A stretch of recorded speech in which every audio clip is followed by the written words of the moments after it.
स्नातक द्वितीय वर्ष हिंदी साहित्य के विद्यार्थियों, द्वितीय प्रश्न पत्र की पुस्तक रंग रसायन में हम आज बातचीत करेंगे विष्णु प्रभाकर के एकांकी सड़क पर। विष्णु प्रभाकर के जीवन चरित्र, जीवन परिचय से पहले परिचित हो लें। विष्णु प्रभाकर के व्यक्तित्व की सरलता और निश्चलता उनके रचनात्मक साहित्य में भी अभिव्यक्त हो उठी है। कृत्रिमता ने उनके जीवन में कृत्रिमता ने कई तरीके से कदम रखा, न व्यक्तित्व में न कृतित्व में। कृतित्व और व्यक्तित्व का इतना घनीभूत संयोग बहुत कम दिखाई पड़ता है। इसके लेखन कार्य की शुरुआत बहुत पहले हो चुकी थी इनके लेखन में, लेकिन इनका लेखन जो प्रारंभ हुआ गद्य काव्य, लेख और कहानियों के माध्यम से होता है। 1936 में पहला एकांकी हत्या के बाद इनका छपा और हंस पत्रिका में छपा। इसके बाद वे एकांकी और नाटक के लेखन में जुट गए। यथार्थ को वे यथावत चित्रण नहीं समझते, इसके ऊपर आदर्श का रंग चढ़ा रहता है, ऐसी उनकी मान्यता है। कुछ लोगों की दृष्टि में यह उनकी विशेषता है और कुछ लोगों की दृष्टि में यह उनकी कमजोरी है। कुछ दिनों तक वे सरकारी फॉर्म पर नौकर रहे और कुछ दिनों तक ड्रामा प्रोड्यूसर के रूप में रेडियो से संबद्ध रहे। अंततः गत्वा वे स्वतंत्र लेखन कार्य में संलग्न हो गए। इस प्रकार जीवन यापन करना आसान काम उनका नहीं था। कहानियों, एकांकियों, नाटकों के अतिरिक्त इधर उन्होंने आवारा मसीहा शीर्षक शरद चंद्र की अत्यंत महत्वपूर्ण जीवनी लिखी। इनके जो एकांकी संग्रह रहे उनमें इंसान, रहमान का बेटा, क्या वह दोषी थी, अशोक, प्रकाश और परछाई, 10 बजे रात इत्यादि।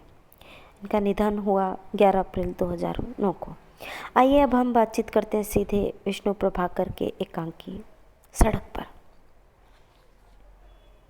प्रारंभिक संगीत के बाद पदचाप, पृष्ठभूमि में मोटर, बस आदि का शब्द, उसी के साथ नारी का स्वर उठता है। कितना शोर, कितना हंगामा, कितनी जगमगाहट है सड़क पर। बराबर बिना रुके सैलाब की तरह इधर से उधर एक न टूटने वाला सिलसिला चला जाता रहेगा। वो मोटर किसी तेज़ी से भाग रही है। अक्सर ज़िंदगी भी इसी तेज़ी से भागती है। सुना है धरती, ये ग्रह, ये पिंड, ये भी इसी तेज़ी से दौड़ते हैं, मानो ये सब समय के आगे निकल जाना चाहते हैं। और वो भारी भरकम बस, वह रुक गई नहीं। रुकी कहाँ, वह तो सवारियाँ उतारती है, चढ़ाती है। यह भी एक दुनिया है, देखने में रुकती जान पड़ती है, पर उसका प्रवाह क्या रुकता है। करोड़ों इंसान रोज़ मरते और पैदा होते हैं, पर उसकी गति पर कभी अंकुश नहीं लगता। वह बराबर चलती रहती है। और वह देखो, अपनी टापों से सड़क को कपाते लोगों, घोड़े, टांगों को लेकर कैसे भाग रहे हैं। क्या सूरज के रथ के घोड़े भी इसी तेज़ी से दौड़ते हैं? क्या उनके तरनालों की आवाज़ इसी तरह गूंजती है? यह जो दिन उगते ही शोर मचता है, वह शायद वही गूंज तो है। हाँ, वह वही गूंज है। और वह रिक्शे वाला अपने फेफड़ों पर अपनी ज़िंदगी के साथ सवारियों का बोझा डाले, कैसे सिर झुकाए नंगे पैर दौड़ा चला जा रहा है, मानो वह याद दिलाता है कि यह एक इंसान नहीं बल्कि समुचित इंसानियत का सर झुका हुआ है।